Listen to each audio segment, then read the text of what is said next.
Here we go. You know what's going down, right? Hello, everyone, and welcome to Industry Sessions. My name is Chris Wade, and I am your Music Forward host today.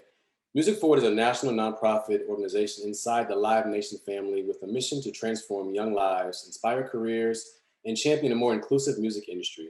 Music Forward provides artist development and career development programs to inspire the next generation. To check out our programs, find out more at the links in our chat.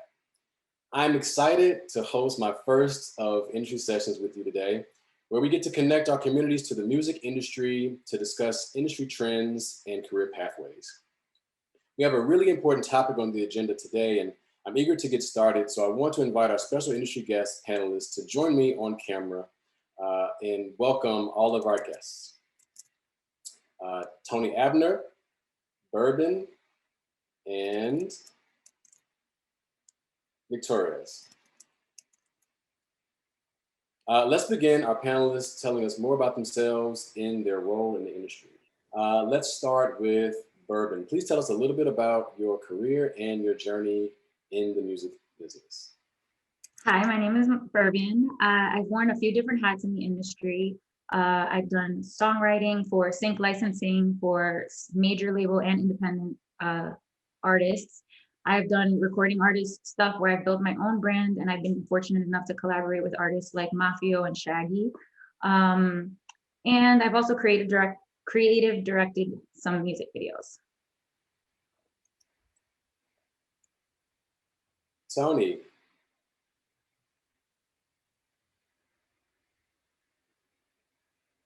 Tony, you there? Having a little trouble unmuting, of course. I've been a music attorney since 1990. I've been in-house with companies like Def Jam and Loud Records.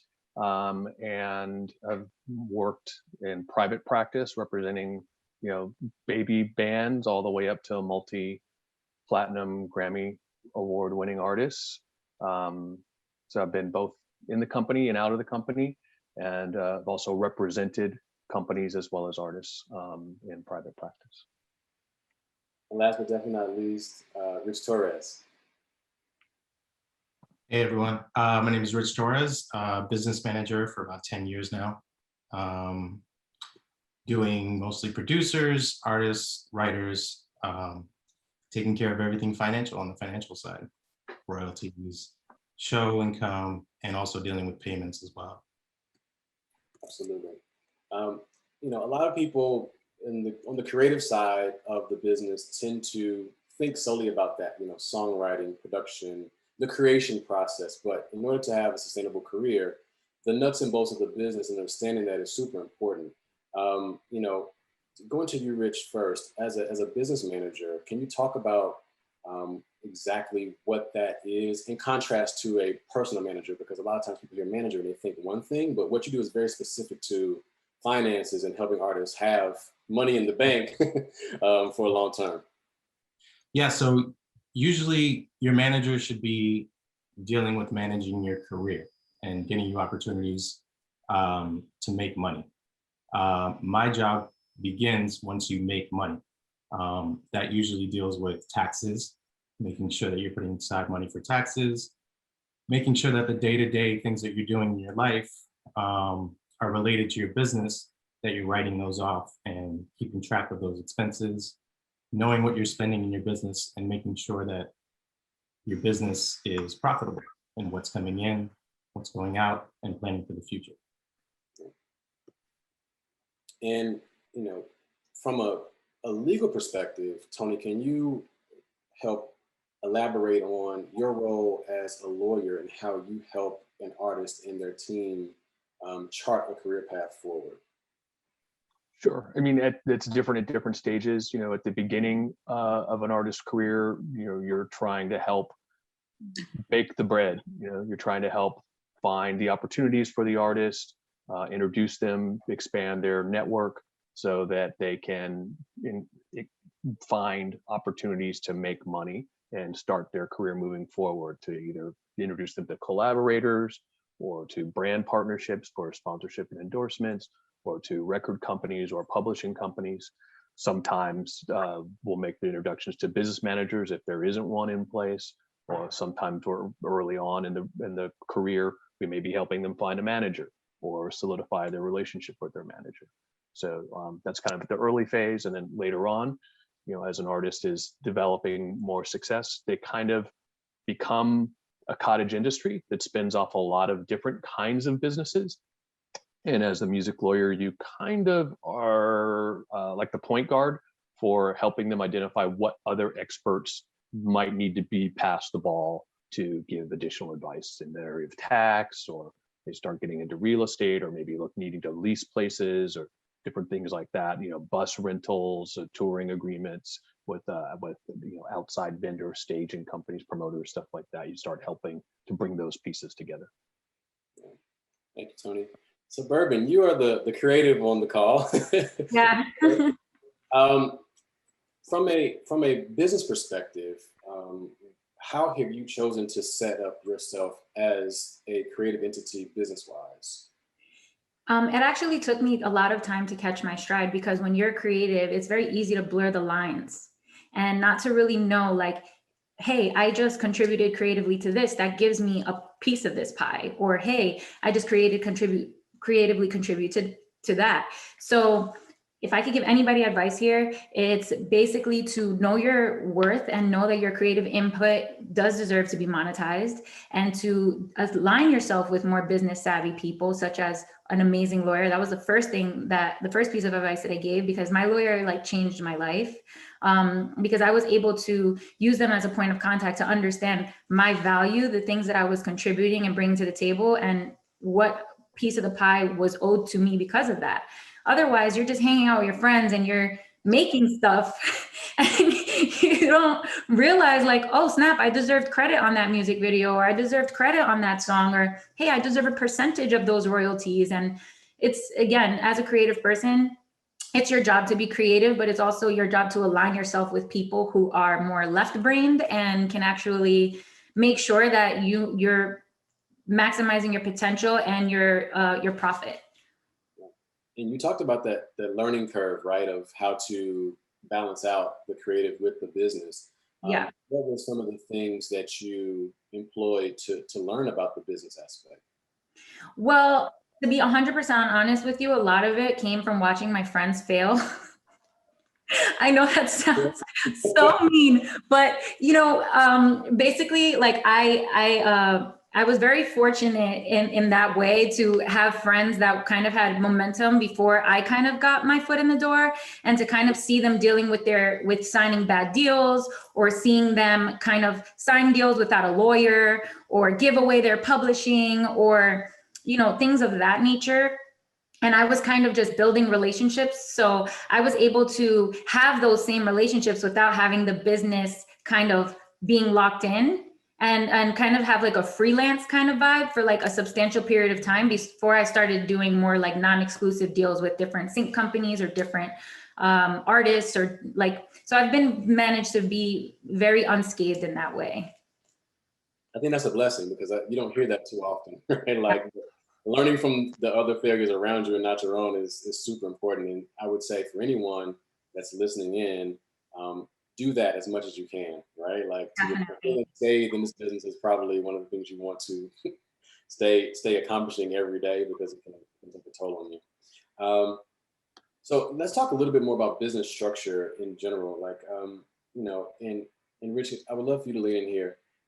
What are the different business structures that you allow, or you bring to your artists in terms of how they should structure their business entity? Yeah, so usually once they sign a deal or really have any kind of income, I usually advise them to form a company. Usually we do an LLC. Reason being, it separates the artist personally from their company, which alleviates a lot of liabilities for the artist personally, or the writer or the producer. Really, we do that to protect their IP, to protect anything that they are creating. If they perform, if they get a lawsuit, still it protects them from the company and their personal assets. I think Tony can also speak on that as well. Sure. I see a lot of clients interested in saving money on taxes, and as they're starting to accumulate, wealth or earnings, they want to make sure that they're able to keep those protected from other people, creditors, or lawsuits, as Rich said, coming and taking what they've worked hard to earn. And the strategy of setting up a separate company creates a legal identity that's separate from you as a person. And so what you own as a person is not the same as what the company owns. And by having that separation, the debts of the company are not your personal debts. The debts of you as an individual are not the company's debts. So you can have some strategies for protecting yourself from third parties trying to take your money. As Rich said, it's just something really you do after you've started making money, because there are some costs that are associated with creating a company, and then once a company is created, maintaining a company. You have minimum taxes that are due in the state of California, at least. There are other states where they don't have the same tax obligation, but there's almost always some annual filing obligation and a tax return that has to be filed. So those are things that are kind of, if you're not really already making some money to justify it, I wouldn't do it in the hopes of making money. I would do it after you've got some regular recurring monetary event. Thank you for that. And one specific question around like IP, which is something Rich has mentioned a few times, which is intellectual property. For those who may not be used to that verbiage, it's pretty much any protection you have over an idea or anything that is not tangible. What's your thoughts on when and how an artist should trademark their name or their brand, if you will? Or what stage should they be considering doing that to protect the rights of the things that they've created? So, we're in the United States, the first to use a name has the priority and the rights to it. Whether you file a trademark or not, the amount of protection you get, it differs by state. If you haven't done a filing, filings are about $300 if you just fill out the application yourself online, which I don't recommend because they are fairly technical. And if you don't fill it out correctly, you just will waste your $300 application fee and wind up getting a lot of letters from the trademark office to correct the things that you did incorrectly. And you won't know what those letters are saying. They're written in a language that looks like English, but is not English. So I would say don't trademark until you are, again, earning money, and there's something, and there's a name you're going to be using and investing money in promoting and marketing, that at that point where you're going to start spending your money to promote that name and you have some money to spend, that's when I would look at trademarking. Probably sometime around the time you're getting a record deal, or if you're going the indie route and you just start having that success, you're booking shows, you're starting to put up multiple releases. That's a time where you're going to be probably thinking about making merch. Now you should be thinking about trademark. And one specific question around that aspect: if I'm in a band, right? How do we share in the IP of a collective band name if it's 3 to 4 members? How does that normally? I'll jump in. I'm sure seen this nightmare where a band has come together, members, and they don't have any agreement among them, and one of them leaves, and it's not, now what? Who owns what? How do we pay this person? Who can use the name to tour? Who gets paid when a T-shirt is sold? These are can be very, very complicated problems to try to sort out if you don't have an agreement among your band. So as an attorney, one of the first things I do with a new client that is a multiple member artist is ask them to agree to a band agreement. That can be a partnership agreement. It can be, like as Rich was outlining, an LLC. If you form an LLC and the band becomes an entity, an LLC entity, a limited liability company, there's an operating agreement that will spell out what happens if a member leaves? What do they get? What don't they get? What things do we have to come and get approval for? What kinds of things can we do without having to get approval? Just send you your check. So it's a very important agreement to get done early on to avoid frustration. Absolutely. And I can jump in there as well. For a band, what I usually do is form LLCs for each individual for the band, and then form a LLC for the band. And the reason I do that is because the lead singer could have a whole bunch of financial needs that the drummer doesn't. And it shouldn't really matter what the lead singer is doing versus what the drummer is doing with his money. And once it's split evenly amongst the band, they have their own decisions to make with their financial choices.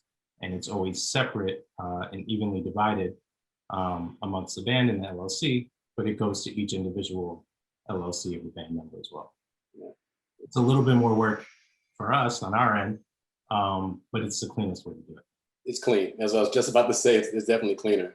The work that you do, Rich, is very specific, right? It's very, very much tailored to tracking the revenues of what the artists make and helping them manage the money that comes in the door. How did you know that this was like the right career path for you specifically in this part of the business? Yeah, so I actually started working at a recording studio. So I was on the creative side of things when I first entered the industry. And then slowly I came to see, the business side of things, and started working with a business management firm in New York. And I really kind of, just took a liking to it and really soaked everything up like a sponge that I could, learning about the business side of things that people really don't think of, starting with the structure of a company, but also, looking at royalties and making sure the artist is actually getting what they're supposed to be getting, from paying their assistants to paying the touring crew and paying the bus company, like Tony mentioned. All of those things are so many moving parts in an artist's career that they don't think of usually until they're faced with it. So we usually want to prepare, ahead of time and kind of, make the artist aware of all of these things that are coming down the pipeline before it's like, hey, we're going on tour and what do we have to do? Oh, we need touring insurance. Oh, we're going to, play Coachella. They have a minimum of $1 million touring insurance that we don't have. We have to go get that. Those type of things that just come up that we kind of see down the pipeline and just make sure that we're prepared for those type of things. Thank you, Rich. Urban, how did you know being a creative was the thing that you were meant to do in life? So the thing is like I wrote my first song in 3rd grade. So it's beyond what I wanted to do in life. It kind of just was who I was. And I wanted to say something really important. I think that for me in specific, when I separated my business from who I was and my identity, that's when my life changed. Because people would ask me, oh, you're an artist? Oh, you're a writer? And I would be like so weirded out by that because I didn't identify as anything. I was just me. And I was just doing things that I believed were just normal. Like for me, I'm going to write this song. I'm going to give you these ideas. I didn't label myself as anything. But when I started my LLC, I realized that I am a small business owner now, or I am a business owner now, and I am monetizing my skills. And it just mentally does something for an artist, or for me at least, because I was able to separate who I was from what I was doing, if that makes any sense. It makes total sense. I tell people all the time, it's the of music, right? And to understand that, yes, you can make art all day long, but until you add the business component to it, then you don't have a good shot at having success or longevity, and that's super important. So I'm gonna pass it. You have more to say? I don't want to cut you off. Well, yeah, I just wanted to encourage any person that has any type of creative interest to separate that from themselves and their identity and kind of understand like, hey, I can monetize my skills. and just have that confidence from day one and understand that that is separate. And also, there's nothing wrong with that. I think sometimes creatives sometimes don't want to talk about the business aspect because it's like, it's like it makes you queasy because you think about money and all these things. But like, if you're in it to try to have a career, then you have to really, accept that that's part of the business that you're in, and I think that's really important that you're able to split screen, if you will, like the creative and the business, because it is super important. I think one of the best analogies I've heard is when Kim Carter was managing Lady Gaga, she said that Troy is 75% business and 25% creative. I'm 75% creative and 25% business. And that's how we work. And I thought that was super like dope that they laid out that dynamic, because clearly they had amazing success together, but they both knew their roles and how to make the creative and the business side work together to create a megastar. That alignment is so important. And one more thing that I wanted to say, but I think I like almost forgot. Dang, it was good. But I remember. I remember, I'll tell you. I want to ask Tony, like, how he got into, going into the legal side of the music business. But yeah, if you have something you want to bring back, we'll gladly come back to you. But Tony, how did you know that law was the space of entertainment you wanted to work and thrive in? I like to fight and I like to party, especially when I was younger. Okay. So brought them together. I got to, argue and I was representing artists initially, and I had family in the music business and kind of grew up around artists and wanted to, kind of fight for artists. And I found out you could make a decent amount of money doing it. And there were some pretty good parties involved. And that was easy. Just had to go through law school. Yeah, maybe the party scene is not quite the same anymore. These days, I'm sure. Well, I don't know. I don't know what's going on out right there right now. I'm just here in these four walls. Yeah, one point in time, the music party scene was special, but I don't know right now with the pandemic and people being in quasi. Yeah, I hear you. Let's talk a little bit more about the business side of things. The business deal that a lot of artists were getting up until, I would say, probably the past couple of years, the standard deal was a 360 deal, right? And there's a lot of discourse about, is it good, is it bad? Should artists take it? You hold out and try to get a different type of deal. Just from the legal aspect, in terms of the deal points, I would like everyone to express their own opinions about 360s. Pluses and minuses, and just really try to talk about your feelings on their relevance currently in the music business, given the opportunity for artists to maybe have a little more control and ownership versus a few years previous. Anyone can take it first. I guess I will start by saying it kind of just depends on your resources, and it depends on where you are at in your career, what you're willing to give up. Like, I feel like if you have a job and you can invest in yourself for as long as you can before you give away equity in your business to a machine that you might get lost in, I think that indie is the way to go until you have leverage with these labels. That's just my opinion. That's it goes. I just want to ground that question is a 360 deal is essentially where you sign a portion of all of your rights away all to, around. Yeah. That's part publishing, part touring, part merchandise, a little bit of everything. Whereas a traditional record deal, you may only sign away your rights to the masters of your recording. So you may be sharing in more revenue, but the label may be able to put more money and services behind you. But a lot of people don't like that structure for the lack of ownership that you get as a result. So Tony and Rich, what are your perceptions on the 360 structure and why? I'll jump in. You want to go, Tony? Go for it. Okay. I was just going to say, the days of record companies pumping a bunch of marketing money into you and, kind of making you a nobody to a star, and doing $1 million video shoots and all of these things. Those days they're no longer. You know, they're trying to get on something that's already moving, a train that's already, you know, left the station. So an artist or a producer or, you know, anybody that's signing a deal, they really need to think about what the company is going to add to what they've already started. The 360 deal really came from the fact that, you know, labels weren't really making that much money off of strictly the music. So they had to kind of come up with ways where they can get different aspects of an artist's career and kind of treat them as a whole package of the touring aspect, the merchandise aspect, the music aspect. You know, if you decide to act, the movie and screen, you know, income as well.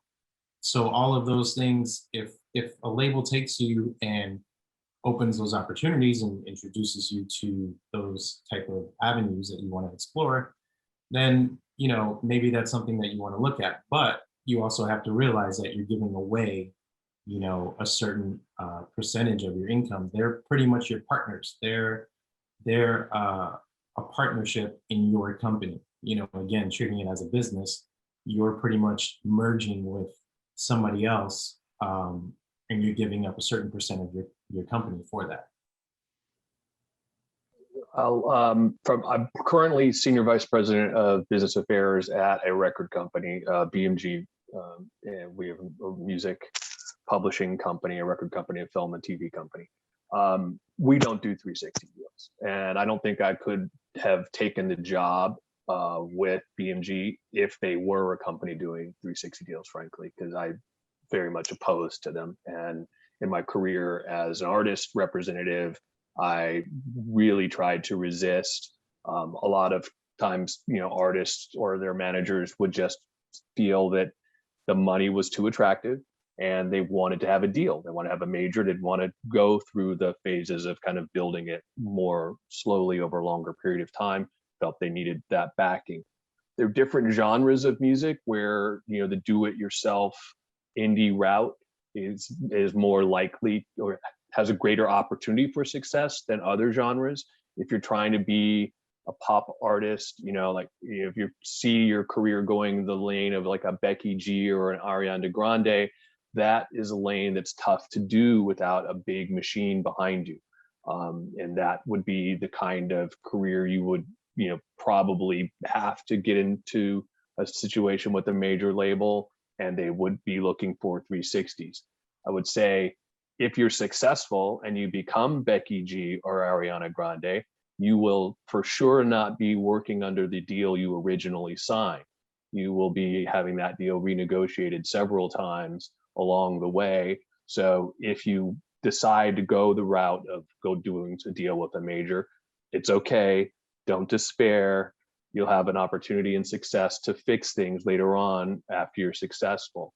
The big danger I see, though, is that, as Rich is saying, and I think Bourbon could probably testify as well, you know, these days there's not a lot of development money being spent, whether it's artist development or marketing money, unless there's actual, you know, success already happening in the marketplace. So that idea of a partner and a label coming to help you, you know, kind of build the fire, they're really kind of looking at, they give you some money, take a bunch of rights. When they're not going to sit and develop those rights, they're going to wait for you to go out and make something happen, and then, you know, kind of mine that with you. That's what I've seen a lot of companies doing. We are not in that business. That's not how we operate. So we have a very different approach. And to the extent we do participate in any of the other revenue streams as a company, we do it on the basis of opportunities that we've introduced to the artist, and then we have a deal on that. So that's my view on 360s. I don't like it. Thank you, Tony. And I want to stay in that a little bit and dig deeper into just the structure of contracts. I know there's really no such thing as a standard contract because every contract is unique based off of the terms. But just generally speaking, for our audience, could you lay out what the standard things they would see in terms of terms, length, the deliverables, what the record label would want, that would show up in a traditional contract.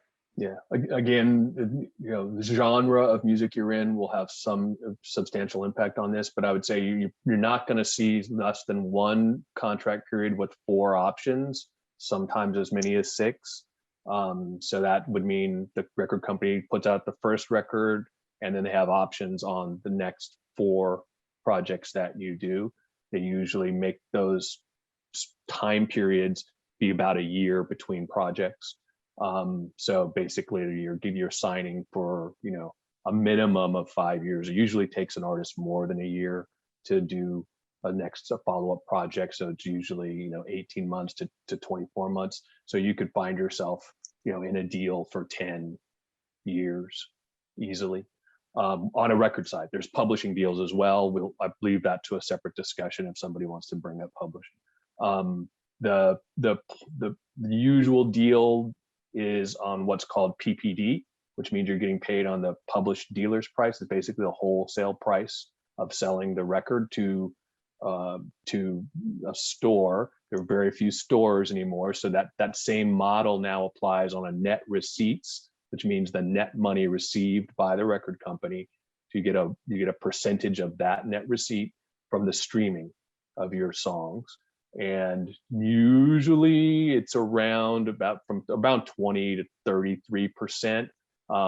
Some of them are still in the teens for some of the new artists, but on net receipts, on the streaming net receipts, they'll usually be able to get a little bit of an uplift over the traditional album-based PPD deals. So the rest of the money is being kept by the label, and whatever money they advance to you, your 20%, let's call it, that 20% share is what you're using to pay back whatever money they gave. So if they gave you $1,000 and you get 20%, your first $1,000 that's earned, you only got $200 of that, and you're gonna that 200, they're gonna keep it to reduce that $1,000 deficit you have. So now they made $1,000. They credited 200 to your account.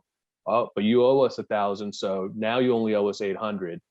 We're keeping the other 800 for ourselves. You need to go back out and get some more to work off that 800. So that's kind of how that works. The deal will be worldwide, generally. Generally, it will be where everything that you've created, everything you've written during the existence of the agreement you've signed, all of the recordings will belong to the record company. They'll be their both physical property and intellectual property. So the intellectual property you talked about earlier, the right to make copies, the right to publicly perform, the right to prepare other works that incorporate that original work, the right to publicly display, the right to distribute. Those rights go to the record company as part of the record deal. And those are what's called copyright. Those are the rights. Those are the exclusive rights that anyone who creates anything in a tangible medium, paper, recording, anything that's reproducible has copyright in it. And whoever created it, the performer, in the case of a song that's being sung, there's the writers who wrote the composition, that they'll have the publishing and songwriting. Everyone who performed on the master recording, the musicians, this primary singer, the producers, they will own the copyright, and those are those exclusive rights that then get passed to the record company through the record deal. Thank you for that detail, Tony. I think that's super crucial for everyone to understand. One thing I wanted to share is the piece that Tony was talking about, when you get advanced 1,000 and you get $200 and you have to pay that money back, that is called recouping, right? Pretty much every record contract has that clause built into it where the money that is advanced to you is recoupable, right? Meaning you have to pay that money back before you make a dime. And on top of that, you also still have to pay out your team, lawyers, accountants, whomever, and pay taxes. This is why you hear the horror stories of artists selling a bunch of records and not actually making a lot of money, because of the structure of how most contracts are built and artists not understanding that and how much money they actually owe out.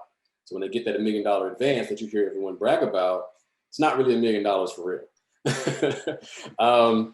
Well, Yes. Go ahead. I was going to ask you a question, but go ahead. I think you had a point. Oh, no, go ahead, ask me. Yes.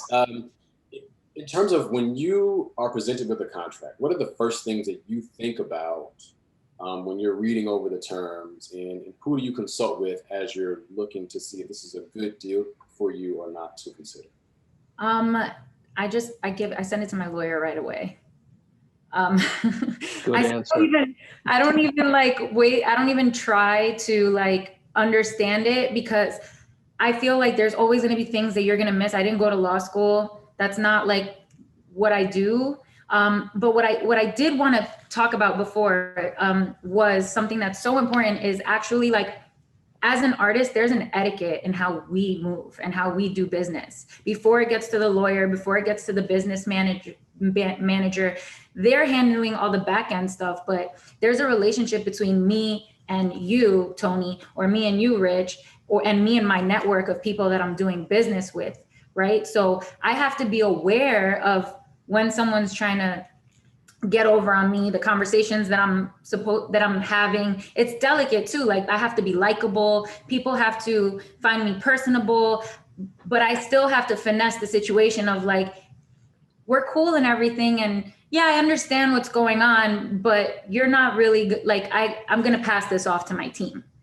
But it's better off, the more you know, the better. Like, if an artist knows about recouping, because again, right, it depends on the context of the situation. Not every contract that I get do I even give to my lawyer, right? Because sometimes I just know right off the bat that it's not for me, because I have done this enough that I know what I'm interested in or what I'm not interested in. I know what sounds like a decent conversation or what doesn't sound like a decent conversation for me. But if something does spark my interest and I'm like, oh, I could do this, or this makes sense, or this is something that I'm down for, then I'll have my lawyer review it to make sure that there's nothing that, but it's better when an artist, my point is it's better when an artist knows, so that we can kind of vet the deal before we send it to our lawyer. Because sometimes our lawyers are managing God knows how many artists. And if the artist is business savvy, then they can kind of be that first buffer before even submitting. So I guess I do go back to that initial question. I don't necessarily read the contracts, but I do listen to the conversations. And if it makes sense for me, then I'll send it to my lawyer. And you raise a really good point about etiquette. I think no is the most powerful word in the human language, and in particular in the music business, because you have to say a no a lot, and you'll hear a lot more no's than you hear yeses. How do you, to keep your relationships good, properly say no to things that you just know are not good for you, but you may have a good relationship that you want to maintain with a particular company or person? You blame your lawyer. Tony said he liked to fight, so you know. You blame it. Sometimes I won't even for example, there is an etiquette, right? So if somebody says, I kind of have you're going to have your dramas, you're going to have your things where people want to strong arm you, or like negotiating gets kind of ugly, right? And then there are times when lawyers are doing negotiatings, but then people will hit you on the side and they'll be like, yo, come on, Bourbon, like, what's up? Or like, because they know that ultimately you have the last word, right? So that happens. But a lot of the times, I'll say, hey, look, my lawyer's doing his job or her job, and they have advised me that this is not in my interest. And that's why I hired them. So I'm not going to be able to proceed with this. Or recently, the latest thing that I had to say was, they were like, you're not understanding me. And I was like, I'm understanding very clearly. I just can't do it. So it's just not in my interest to agree to this, But again, sometimes I'll just have conversations with my friends and they'll say, hey, so like, let's do the splits or whatever it is. Is this cool? And I'm like, yeah, sometimes I'll just know in advance, hey, that's cool. And I'll tell my lawyer to green light it. Or sometimes I'm like, this is tricky. And I'll have those conversations on the back end with my lawyer and just be like, hey, I'm not really digging this. Can you come back? And, you have to have a good rapport with your lawyer. They have to know what you want, what you're cool with, what you're not cool with, but then they're also going to tell you what is or is not in your interest. I want to go back to the topic of advances really quick, closer to Rich. When an artist gets an advance, right? Because that's the thing that most artists strive for, is to get that big lump sum of money because you work really hard to build this buzz, you got your deal. But again, that all that money really isn't yours technically just yet. It's more of a loan. It is really a loan. It is a How do you advise your artists to best manage those funds such that they don't find themselves in the hole financially down the line? Yeah, so even just to jump in what Bourbon was just saying, about, you know, throwing your lawyer under the bus or throwing your business manager on the bus. I tell my clients all the time, throw me under the bus when it comes to financial things where, an artist just signs a big deal and all of their friends think that he's on. So you have your dinner's on you, you're buying us all food. We're going traveling. Oh, you're taking care of the flights. You're taking care of the hotels, right? Everything. I mean, you just signed a deal, so you got it. So I always tell them, like, once you start doing that and setting the trend, they're always going to expect that. So I always say, hey, my business manager was on me this week about spending this money. I can't, I can't be buying us all dinner like this. Like, my business manager is telling me that, and I tell them, just tell them it's me, when it comes to that kind of stuff. Also, when it comes to investment opportunities, once people know that you have money, they're going to come to you for investment opportunities. Hey, I got this idea for this. Hey, I got this idea for this. Sure, all and well, but talk to my business manager about it. He'll vet the idea. And, I start with a simple question of, okay, where's the business plan? Send me the business plan. And we start off with those type of things to find out if it's actually legitimate, if there's actually a plan for the business, and I can vet those things out for them. So they don't have to be the bad person being like, I really don't want to invest in this, but, he's been my friend since high school and, he has this idea and he wants to start his business. I tell them to bring all that stuff to me and I'll handle that stuff for you. You just worry about being creative because that's what you're supposed to be doing. And then to answer your question about the deal, yeah, once you get $1 million, say you get $1 million deal and you're starting to invest in your career as far as making a new album, making music videos, making content, marketing those type of things. All of those things most likely are going to come out of your advance. At least initially. Sometimes the label will reimburse you for that, but if they reimburse you for it, it's going to be coming out of your recoupment as well. So, if you shot a $10,000 video, you're going to see that in your royalty statement that you shot a $10,000 video, and that's going to go against your royalty income and your advance as well. So, if somebody makes $1 million, it's not $1 million.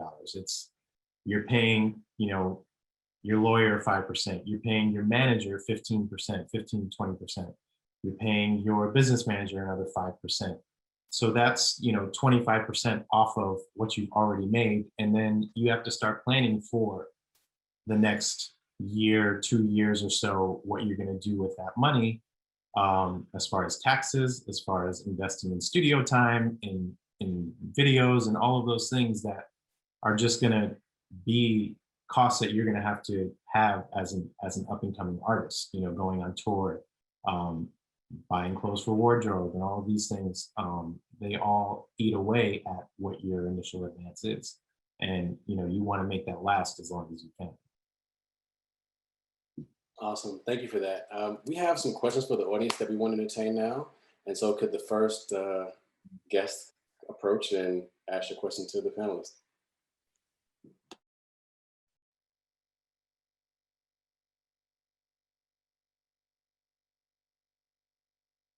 She might be muted. No, okay. Hello. My name's Janet, and I'm a student from LASA, and I attend the school named LASA Art and RFK in Los Angeles, California.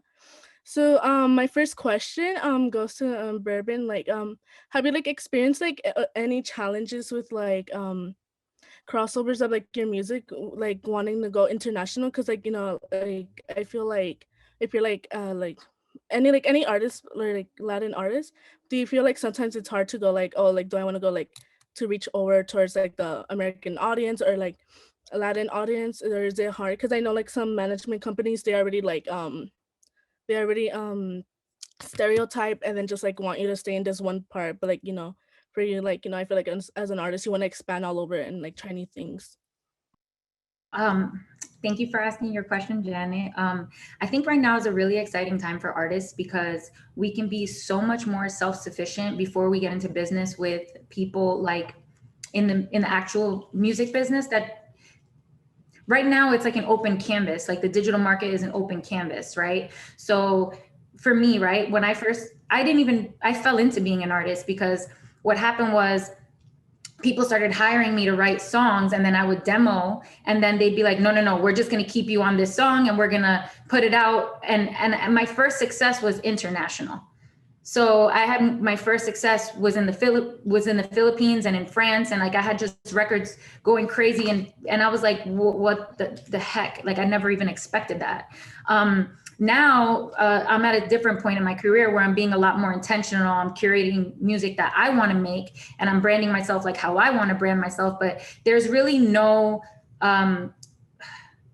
right now with the digital market, there's really no doors closed for you. You have so many different options. So what I would say is just put it out, see how your fans react, see who likes what, see what you like, see what you feel, and at the same time, make industry relationships. And if somebody wants to bet on you in the industry and wants to give you a bag, like take it and like run. First talk to a lawyer. But in the meantime, like explore yourself, discover yourself, find yourself, connect with people directly. You have social media now, see what you like, see what people like, see what you like to wear, see what you like to make, like find yourself, you there's no limitations. The only limitation is you. Okay, thank Go you. crazy, girl. Go crazy. Do it all. Okay, thank you. And this is for like question for like everyone to respond. Like for like since like each of you like are different, like you guys have like different like spots in like the music industry. Like what's like one like situation like you guys would like say that's the most challenging for you guys, and what like have you like learned from that position and situation?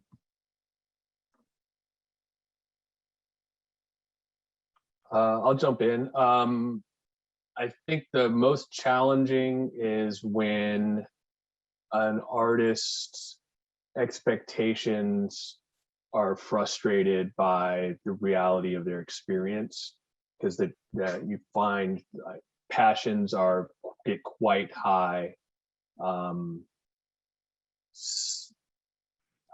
For me, I feel like the professionals around an artist will, when they're doing their job properly, which I think is most of the time for the folks that I know, try to educate an artist about what to expect, but sometimes the anticipation and hope of a new artist drown out the reality that is being spoken, and the dream and the vision and the aspiration and the beacon that's out there calling overwhelms the artist's ability to hear the warning and the expectation setting that's being delivered by their team. And if there's one thing if I could figure out how to break through that cognitive process to be able to get the beacon to be less strong and the voices of the team to have a little bit more weight and credibility, that would be I would love to have that magic pill, because it's very frustrating when you see a young person bounce up against something. Nobody wants to say I told you so. Those are my least favorite words to even be thinking. So but often that is the case.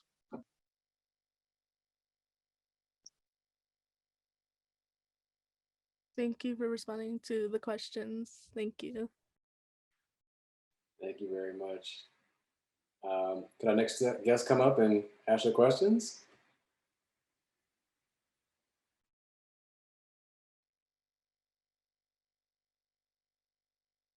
Hi, so I'm Phoebe. I'm the Industry Sessions social producer intern, and I was I have two questions that are fairly similar to Janet's last question.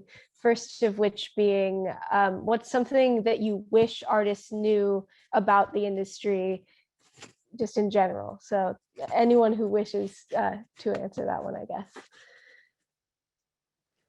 I can jump in. I guess from an artist side, I wish they knew how much of a business it is on the day-to-day side of things. That you have to pay attention to and kind of know what's going on, kind of like what Bourbon said, just being engaged and having the good relationships with your team so that you can absorb as much as you can. And it's kind of like, going to school and you have all of these people put in place that can help you, kind of avoid the pitfalls and all of those things that we've probably seen before, when it comes to signing the deal and everything financial, taxes and all of those type of things where, you sign a deal, you've never really been through this before. You don't really know what to expect. And we kind of want to make sure that where to go and what to navigate. And you're not coming back to us and saying, oh man, I didn't know this. I didn't know that I pay taxes at the end of the year. I thought they took it out already. All of those type of things. So you want to make sure that they're equipped with the proper team and the proper people in place that kind of make sure that they're good. Awesome, thank you. And kind of going off of that, what's something that an artist can do to kind of streamline and like make your lives easier on the business side of things?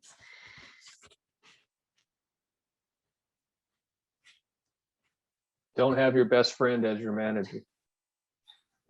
Yes. Probably smart. And don't use the lawyer that your manager tells you. Don't use the same lawyer as your manager. Yep, that's a good one too. Awesome, thank you so much. Thank you, Phoebe. Awesome. Well, we have one more question, and this is a really, I think, more of a piece of advice. What would you say is your biggest piece of information you'd want to share with our young audience that is interested in joining the music industry? We'll just go down the row. So I'll start with Tony, and then Bourbon, and last with Rich. It's hard work. So just be prepared to hustle. When you get offered a deal, it's just the beginning. So it's no time to rest or, to take your foot off the gas. You just have to go harder. But I would just say, yeah, your success is going to be really, a large function of how much your energy you're putting into it. Yeah. Bet on yourself and invest in yourself. Whatever you're doing, start like I started off like I was waitressing and all my money was going to studio time and all my money was going to my little videos and stuff like that. Like you got to show these people why they should give you some money, do what you can with the little bit of money you got, bet on you, invest in yourself. Yeah, and just, like Tony and Bourbon just said, it's a job. You have to treat it like a job. You can't treat it like a part-time job or a hobby. You have to invest in your time and go full forward with it. And, make people believe, like Bourbon said, if you don't believe in yourself, then no one else will. So you have to start and make people believe that, that you deserve to be there. You deserve to be in the rooms with the people that you're in with. Awesome. Okay, so we do have one question from the crowd that came in, and I want to share that out. I think it's a great question to end off on, actually. The question is, I'm a business administration management major and highly interested in the music industry. Where would you suggest me start when looking for a job and get my foot in the door? Internships. And all the companies have internships right now, and they're doing, beefing up there, even in the virtual era that we're living in. We have like 60 interns right now at our company, and we aren't even, you know, one of the biggest companies. I think we're probably the fourth largest in the space. So there are three larger companies, and they have bigger internship programs. So go get your resume in to HR for an internship program. Yeah, I would say internships.